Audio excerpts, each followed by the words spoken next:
Muy buenas noches, bienvenidos a Contrastes, porque la realidad tiene diferentes miradas. Este es un espacio creado por la Federación Colombiana de Educadores para que usted en la tranquilidad de su hogar construya opinión. Hoy nuestro tema no podía ser otro que el cubrimiento de los comunicadores y periodistas al conflicto interno que se vive en nuestro país. Esto a propósito de las declaraciones que diera el periodista de France 24, Romeo Langlois, sobre este tema. Para hablar sobre este cubrimiento está con nosotros el periodista Javier Darío Restrepo. Él es miembro de la Fundación Nuevo Periodismo y catedrático, por supuesto, de periodismo en nuestro país. Mil gracias por acompañarnos esta noche. Muchas gracias por la invitación a estar contigo y con tus oyentes. Javier Darío, ¿cuál es el análisis en primera instancia que hacemos a esas declaraciones? Algunos las han calificado como afortunadas, otras infortunadas, del periodista Romeo Langlois, que estuvo en poder de las FARC 32 días, y pues por supuesto tiene una mirada que a algunos les ha aterrado, a otros les parece absolutamente normal.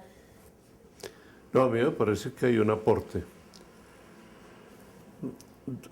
Hago notar dos aportes. Primer aporte, se sintió instrumentalizado. Todo secuestrado es un ser humano a quien se utiliza como medio y no como fin. Por tanto, es medio para algo. Deja de significar como persona. Y ya viene a ser parte de un argumento, de una táctica que se utiliza. Y él se sintió utilizado políticamente. Que eso es lo que ha sucedido con todos los secuestrados. El cuento ese de que fue como invitado especial es una retórica. ¿Para qué? Para justificar lo injustificable. Pero lo que sí es cierto es que fue utilizado políticamente. Y la utilización política no es únicamente por parte de la guerrilla. El propio gobierno utiliza políticamente esas cosas. Por tanto, el secuestro viene a dejar su marca ominosa en toda la sociedad. El hecho de que a una persona la secuestren, eso significa que la sociedad está andando mal. No es capaz de defender los derechos que tienen las personas. Y en vez de reconocer esa falla, trata de convertir el secuestro en un argumento a su propio favor.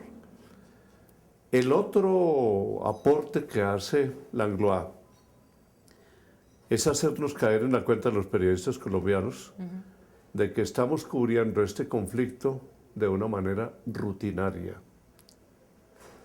Y es espantoso decirlo, pero la muerte diaria de personas, la destrucción, la pérdida de libertad de las personas convertida en una rutina, eso es una monstruosidad.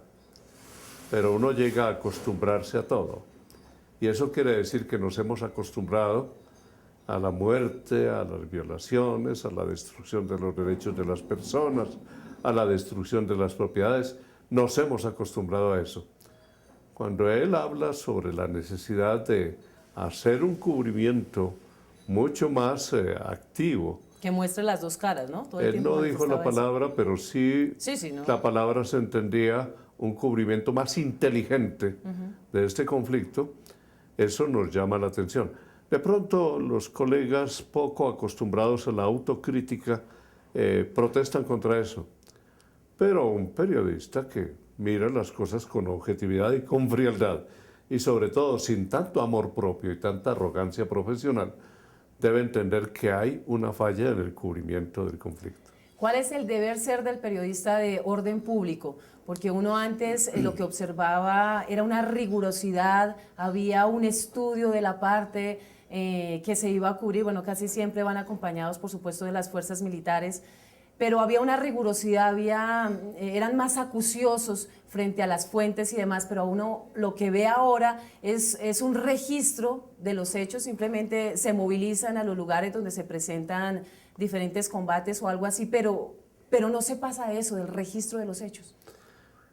Me preguntas por el deber ser, y el deber ser de un periodista en un conflicto es ser testigo y alguien que en nombre de la sociedad es testigo del fracaso de una civilización. Toda guerra es una derrota. En las guerras nadie gana.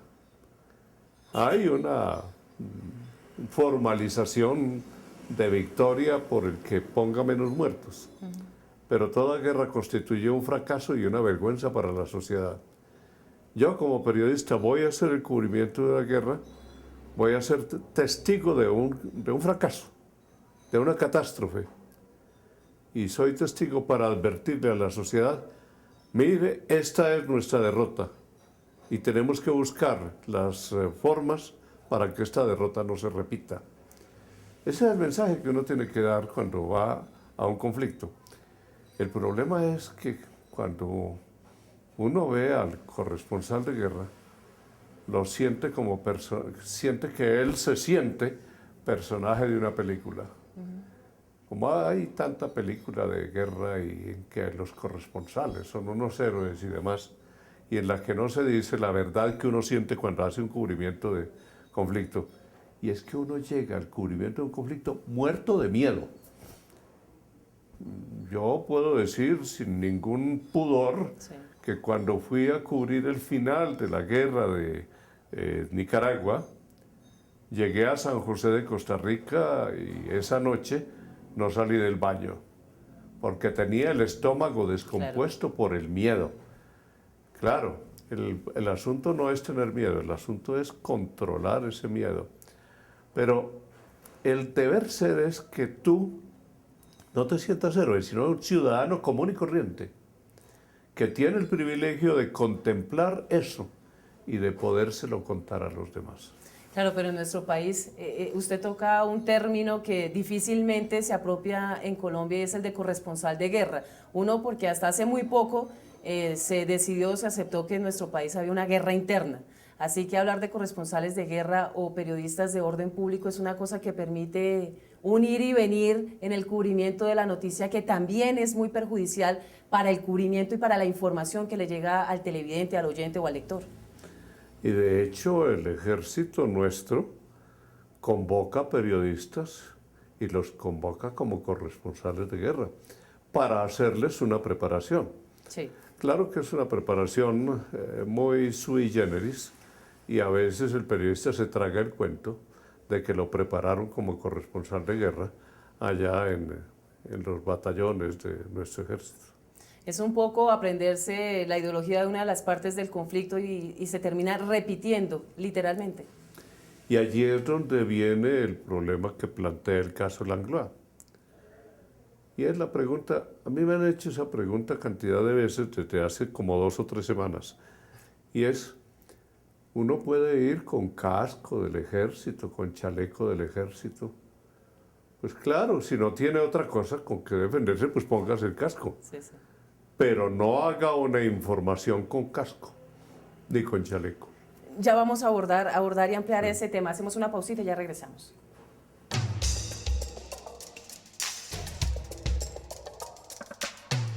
Radio Revista Encuentro.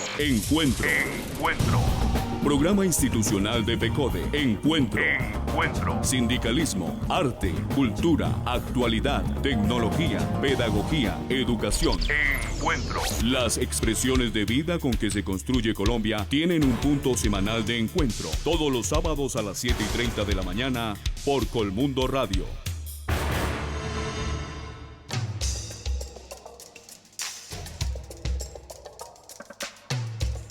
Estamos de regreso en Contrastes porque la realidad tiene diferentes miradas. Esta noche hablando con el periodista Javier Darío Restrepo sobre cómo deben los comunicadores y los periodistas en nuestro país cubrir el conflicto interno y social que vivimos desde hace más de 40 años, infortunadamente, en nuestro país. Cómo generar independencia, no tomar partido de ninguna de las dos partes en el cubrimiento, porque entonces si usted termina hablando un poco más de las FARC, entonces le califican, como sucedió con Romeo Langlois, que se identificaba con la ideología de las FARC, le estigmatizaron en los Twitter del expresidente Álvaro Uribe, lo descalificó fuertemente y otros políticos y representantes de nuestro país lo hicieron, y la gente dice, bueno, sale hablando muy cercano de las FARC, o lo mismo sucede si lo hace con las Fuerzas Armadas. ¿Cómo encontrar esa independencia y ese registro de los hechos de manera autónoma, sin ningún tipo de sesgo? Hay varios hechos que hay que establecer. Primer hecho, los acuerdos internacionales miran como normal que el periodista vaya con uno de los grupos. Me llamó eso la atención viendo los acuerdos de La Haya, y estos son de 1907, antes de las dos guerras mundiales. Pero allí se considera normal que un periodista vaya junto con un ejército. De modo que lo que el periodista sí tiene que hacer es evitar todo lo que lo pueda poner en peligro al resultar identificable como perteneciente a una de las partes. Y en eso insisten mucho todas las medidas de precaución. No se ponga, por ejemplo, el camuflado del ejército. Sí, prendas de No, uso usted exclusivo no tiene de por qué alguna de las ponerse eso. Que es un casco. El casco sí se considera normal que uno lo lleve. O el chaleco antibalas. En este momento, por ejemplo, parte de los periodistas mexicanos están pidiendo a las redacciones de sus medios que les costeen casco y chaleco. Claro, a veces la gente considera eso una medida como muy alarmista. No, es una protección apenas normal. Si se pone o no casco cuando va a una construcción, que de pronto le cae una piedra encima. Ahora en medio de un Aquí conflicto. en este lugar eso es lo lógico. El periodista es quien se tiene que proteger particularmente con la forma de presentar los hechos. Y allí hay varias recomendaciones. No utilice adjetivos. Los adjetivos son una forma de editorializar y de expresar opiniones. Usted como periodista allí no puede estar expresando opiniones. Usted está expresando únicamente hechos.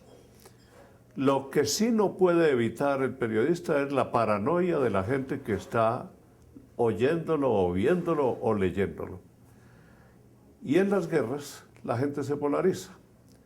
Entonces, lo que tú estás viendo ahora en los twitters y demás es gente polarizada.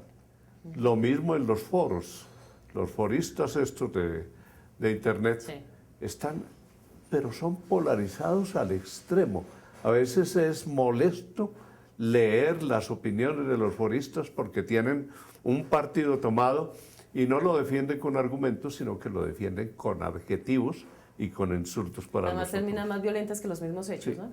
Y luego no tienen en cuenta los foristas y los que trinan allí en Twitter, que ellos están poniendo en peligro a la gente simplemente por el hecho de sus opiniones.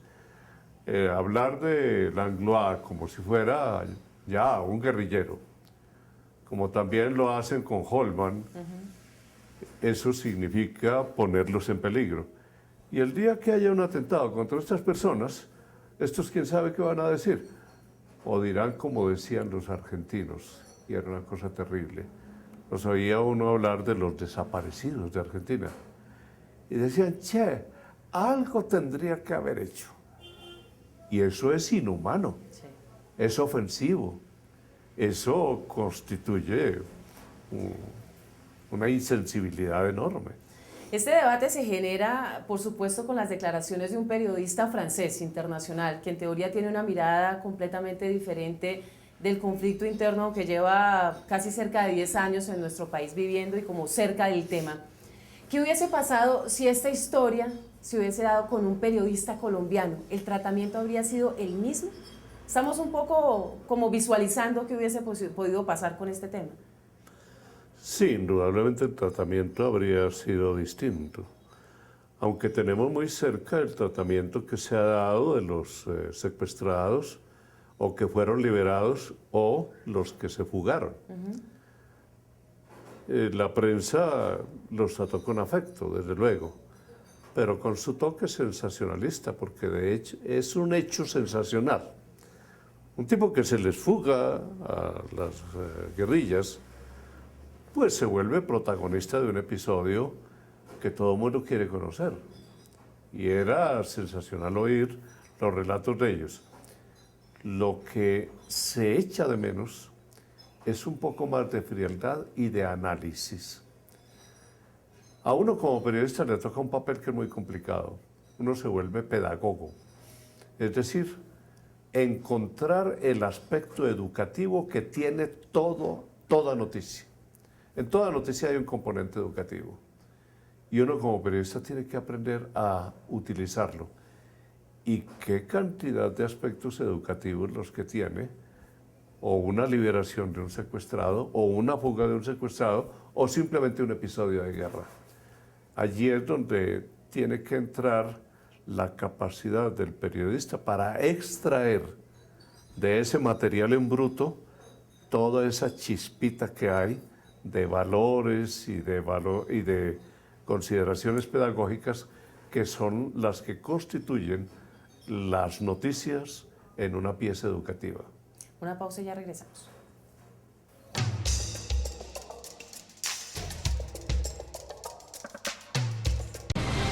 La magia de la radio por internet conecta al magisterio colombiano.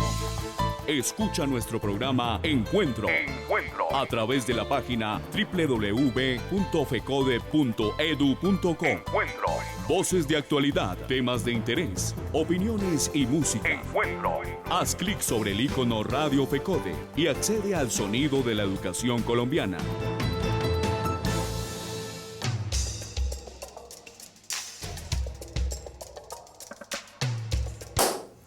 Javier Darío, los colombianos y los periodistas específicamente nos hemos acostumbrado a esta guerra de 40 años, lo que lo ha hecho antinatural, usted me lo decía en el corte a comerciales.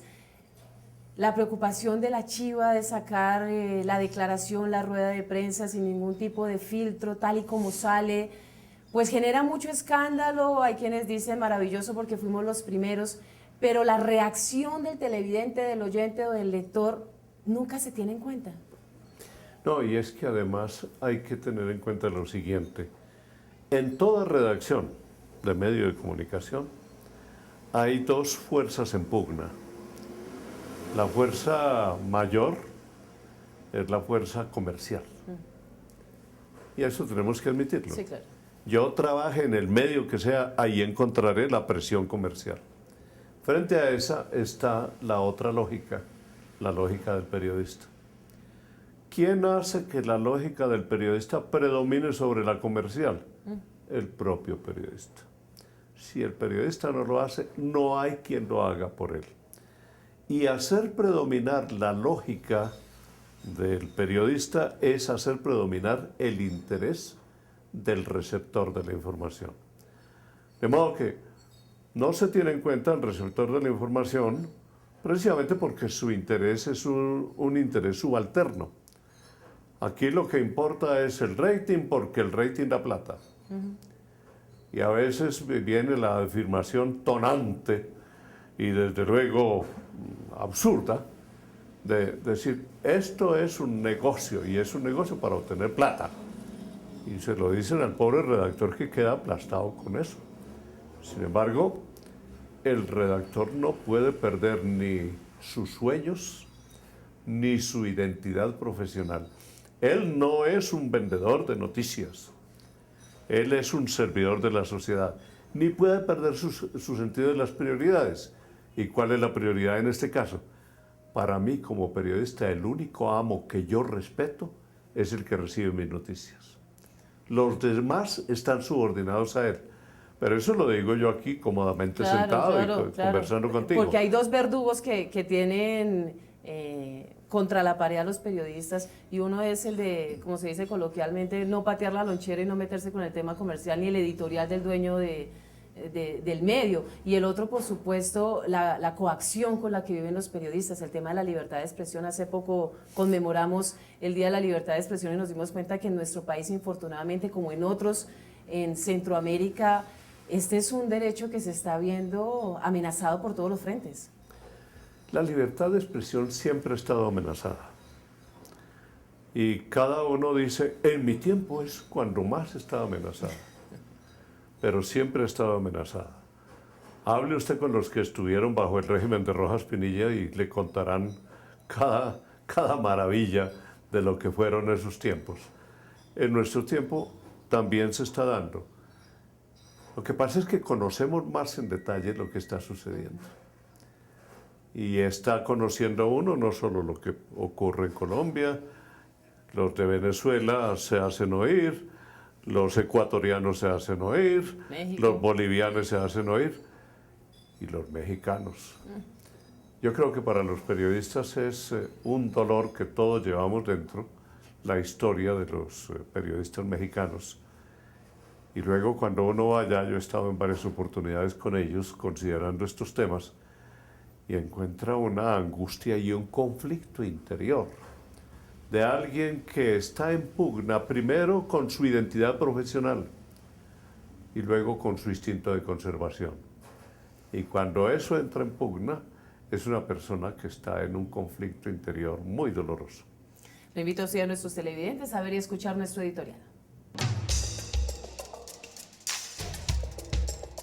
Cubrir el conflicto armado colombiano implica, si nos ubicamos dentro de la normativa internacional y dentro de la ética periodística de unas buenas prácticas periodísticas, requiere, uno, la pluralidad de voces. Eso quiere decir que no solamente vamos a intervenir muchas posturas, sino que también vamos a cubrir muchas posturas y muchos enfoques. Eso quiere decir todos los actores armados, ejército, autodefensas, todo el tema de los surabeños, lo que es la guerrilla, la delincuencia, todos los que están inmersos en el conflicto deben ser fuente de información.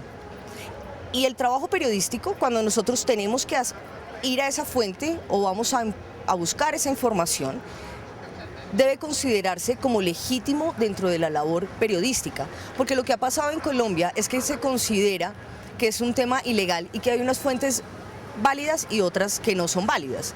Por lo tanto, el periodista termina siendo estigmatizado, termina siendo amenazado o termina bajo un proceso judicial por haberse acercado a la, comillas, fuente ilegal que consideran algunos.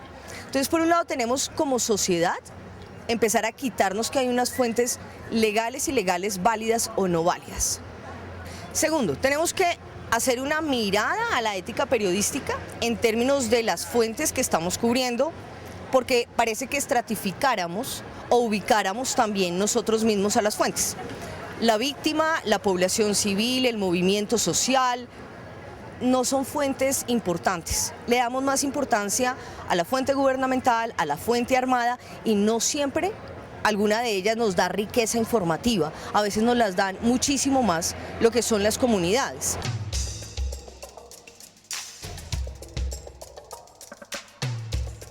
Javier Darío, retomemos un poco la preocupación que se ha generado luego de las declaraciones de Romeo Langlois. ¿Qué hacer entonces por parte de los periodistas para cubrir esta guerra irregular en nuestro país? No solamente irregular en el campo de acción, sino en el escenario social y político, que está incidiendo profundamente en cómo se debe cubrir, o cómo se cubre, no el deber, sino cómo se está cubriendo el conflicto en nuestro país. Me parece que hay varias cosas para tener en cuenta. Primero, debe haber una política editorial. Y una política editorial que excluya definitivamente el interés comercial. Ya suena absurdo el que yo vaya a ganar dinero a costa del sufrimiento de las personas. Eso vendría a ser pues como las aves de rapiña que se alimentan de los cadáveres.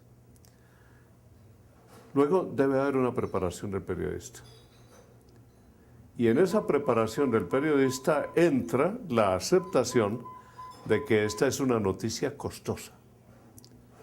Por tanto, a los periodistas hay que protegerlos. Me llamaba la atención conversando con los periodistas mexicanos.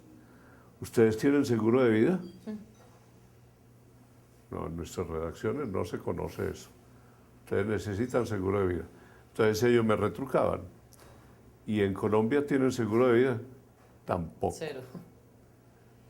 De pronto habrá uno que otro, pero no es una ley general. Y todo periodista que tiene que cubrir un conflicto de esta naturaleza debe ir amparado con un seguro de vida. Son periodistas que tienen hermanos, que tienen padres, que tienen hijos, que tienen esposa. Y estas personas no tienen por qué quedar desamparadas porque ocurra algo en el curso del cubrimiento de un conflicto de estos. Debe haber eso. Entonces, política editorial, protección y capacitación del periodista. Sí. Y sobre todo una conciencia muy clara de lo que representa el conflicto en la vida de la sociedad y lo que representa la información sobre ese conflicto. Es decir, la respuesta al ¿para qué? ¿Para qué estamos haciendo información? Porque si uno llega a la conclusión de que yo estoy haciendo información para entretener a los lectores, oyentes o televidentes, no tiene sentido el que yo esté arriesgando mi vida. O para volverme famoso, que es lo más triste, ¿no? O para volverse famoso. Son trivialidades que en este momento tienen que sacarse y ponerse sobre la mesa y comenzar a analizarlas. Yo tengo la impresión de que uno va a la guerra sin saber para qué. ¿Para qué va a informar?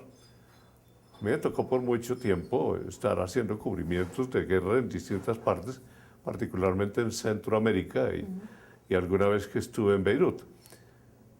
Y yo no recuerdo haberme preguntado allá así con toda franqueza, ¿para qué? Ni siquiera cuando al pasar de Israel al Líbano nos obligaron a firmar un documento en que el ejército israelí podía disponer de nuestros cadáveres, si acaso nos mataban, y no tenerse que ver en la obligación de pasarlos hasta Colombia, no, lo podían enterrar allá tranquilamente y eso salía mucho más barato. Pues ni aún en esa ocasión se pregunta uno, ¿y yo por qué estoy metido en esto? Tiene que haber una razón muy válida. Y la razón válida no es que vas a ganar dinero, ni que vas a ganar prestigio, ni que vas a posar de héroe. La razón válida es que yo le estoy enseñando a mis televidentes lo que es el horror de la guerra para que detesten la guerra. Bueno, pues ojalá que este análisis, el análisis que hacemos esta noche, se multiplique a los diferentes comunicadores y periodistas, porque creo que ese es el deber ser en un conflicto como el nuestro, porque es increíble realmente que veamos masacres, muertes, asesinatos diariamente y simplemente se registren. O hay quienes lo hacen, como lo decíamos, para ser un poquito famosos o presentar un premio y ganárselo y demás, pero de ahí no pasa. Muchísimas gracias por acompañarnos esta noche, Javier Darío, y por ayudarnos a reflexionar sobre este tema que es prioritario. Ha sido un gusto estar contigo y con los televidentes. Muchísimas gracias, nos reencontramos el próximo lunes, 11 de la noche en Contrastes, porque la realidad tiene diferentes miradas. Buenas noches.